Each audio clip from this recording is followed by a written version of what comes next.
नमस्कार फ्रेंड्स, जय जगन्नाथ आपण समस्त को। तो बहुत दिन बेंगलोर थी, बर्तमान आसी गाँव में फाइनाल पहुँची। आ गाँव पाणीपाग मौसमी तो पूरा अलग। तो जानते बेंगलोर क्लाइमेट अलग, गाँव भी क्लाइमेट अलग। तो ये खरा भी हो गरम भी हो, तो ये टी गरम अधिका हो। बेंगलोर एत नाला, ये जहाँ भी गाँव टी अधिका तापमात्रा अच्छी। तो बर्तमान समय 4:30 समय मुझे बुलाप आम नई पाखक जोटा कि आम बगीचा। तो बगीचा को लगिक आम नई।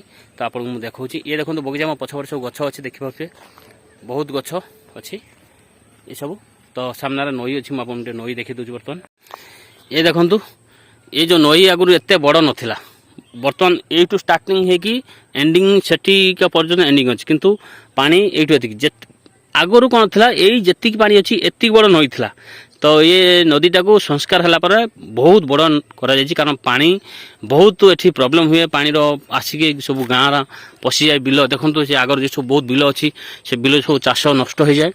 तो सेपटे आगू देखिए सब चाष बिल सब नष्ट हो जाए, से ये नदी संस्कार कराला। देखो सब पथर फथर पड़ सब पैकिंग कराई, कारण जो पानी भांगी जाए जो आसे बन्या है बेले। देखो मुझे जूम कर देखो से जो पथर पड़ी से सब पथर पैकिंग कराई, कारण जो सेपटू पानी आसो पूरा भांगी जाए। से हूँ पूरा सड़क, मेन सड़क जोटा कि आम लगी मेन रोड को, सेटा जब पानी भांगीगला बस से रोड पूरा बंद हो, पथर पैक कराई।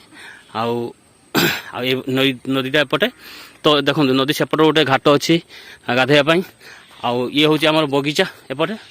तो मुझे आगू चलतु आम घाटा देखेबी। ये देखो सब पाखे पाखे सब लगे गछ, बर्तमान नुआ गछ लगी, एपटे भी लगी। ये हूँ आंब बगीचा। देखो ये सब आंब, प्रथम ये सब बहुत आंब गछ था, एत आंब गछ ना। तो प्रथम बहुत आंब गछ था। ये हूँ बाउंश गछ। मुझे बुलापी आसी, मुझे बुलिकी जा।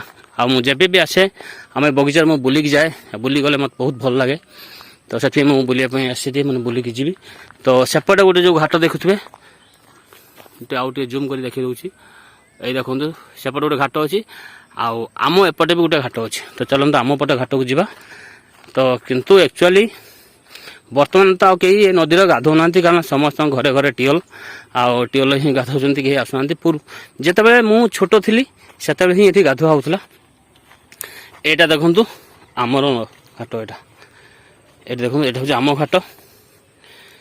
तो एक्चुअली ये कहीं गाधो ना, कारण गाँ भा क्वचित क्वचित कहीं जड़े अधे गाधौं, कारण बर्तमान घरे घरे सब टीएल है। ये कहीं गाधो ना। तो आगुरी समस्ते गाधौले, किंतु बर्तमान आगे कहीं गाधो ना। ये जो आमर कहीं जदि लोक जब मरी जाए, जो ये शुद्धि कम करा हुए, से समय ये भिड़ हुए, से गाधा फाधा सब हुए। कि ना फाँका समय ये आगुरी आम जो पिला बेले थी आसिक डेली, पिला बेल कथा मन थी, ये डेली आम आसिक गाधौ मिनिमम घंटे लेखा पानी बुड़ा बुड़ी हेन टेन दुनिया सब मस्ती हुए। पिला बेल कथा निश्चय जानते।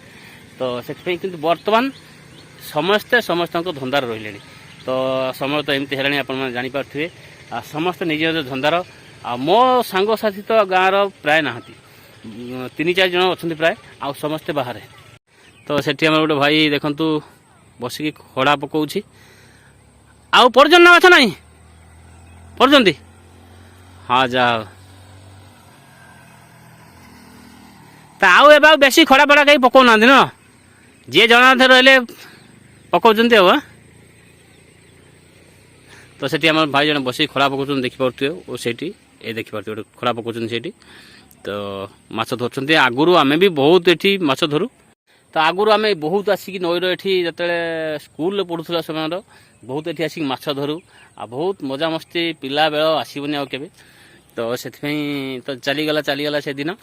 तो बर्तमान तो बाहर रही, तथापि ये जगह भल लगे, कारण 4टा बेले आसी बुलापी बहुत भल लगे। तो से मुझे आसिक बर्तमान बुलूची। आठी तो टे ठंडा पवन लगुच, बहुत बढ़िया लगुच। तो आपण गाँ तो निश्चित एमती थी, समस्त गाँव में एमती गोटे गोटे जगह थी जे निजक भल लगे, एमती गोटे गोटे गाँ निश्चित थी भल जगह जे कि एमती नई तुठ कौटी एमती गोटे निछाटिया जगह थी जहाँकि समस्त को पसंद थी। मत एक्चुअली टी एकिटिया ही भल लगे, एकिटिया जगह मत भल लगे। शांत सरल जगह टी मत भल लगे, बेसी क्राउड मतलब जो गहली चली से सब जगह भल लगे। तो से मुझे बेले बेले आसिक अधघंटे घंटे बसिकी जाए। तो आपको केमी जगह भल लगे निश्चित भाव कमेंट करूँ।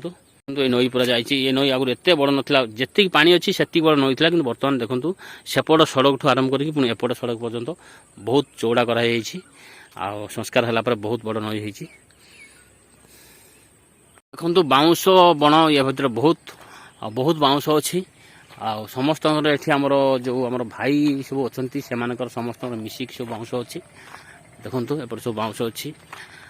ଆଉ ବହୁତ ଭିତରେ ରହିଲେ ଆମ୍ବ ଗଛ, ବାଉଁଶ ଗଛ, ଆଉ ଖଜୁରୀ ଗଛ, ଏମିତି ସବୁ ଗଛ ଅଛି। ଆଉ ବହୁତ ଭଲ ଲାଗେ ଏଠି ସବୁ ବୁଲିବା ପାଇଁ। ସେଥିପାଇଁ ପିଲାବେଳେ ତ ଆସିକି ଆମେ ଏଠି କୋଳି ଖା ଏଇ କର ଏମିତି କରିକି ସବୁ ବହୁତ ମଜାମସ୍ତି ହୁଏ। ଆଉ ଏବେ ତ ଆଉ ସେ ଦିନ ନାହିଁ। ତଥାପି ଏଠି ଆସିକି ବୁଲିବାଟା ହିଁ ନିଶ୍ଚିତ। ଆଉ ବୁଲିଲେ ବି ଆମକୁ ବହୁତ ଭଲ ଲାଗେ, ତ ସେଥିପାଇଁ ବୁଲିବା ପାଇଁ ଆସିଛୁ। ତ ଚାଲନ୍ତୁ ଫ୍ରେଣ୍ଡସ୍, ତ ମୁଁ ଆଜି ଦେଖେଇଲି ଆପଣଙ୍କୁ ଆମର ବଗିଚା, ଆମର ଆମ ବଗିଚା, ତୁଠ ପାଖ ନଈ। ତ ଆପଣଙ୍କୁ କେମିତି ଲାଗିଲା ଏ ଗାଁ ପରିବେଶ ନିଶ୍ଚିତ ଭାବରେ କମେଣ୍ଟ କରିବେ। ତ ଚ୍ୟାନେଲ୍ ପାଇଁ ନୂଆ ହେଇଥିଲେ ଚ୍ୟାନେଲକୁ ସବସ୍କ୍ରାଇବ୍ କରିବେ। ତ ଚାଲନ୍ତୁ ଆଜି ପାଇଁ ଏତିକି, ପୁଣି ଦେଖାହେବ ନେକ୍ସଟ ବ୍ଲଗ୍ରେ। ଜୟ ଜଗନ୍ନାଥ, ନମସ୍କାର।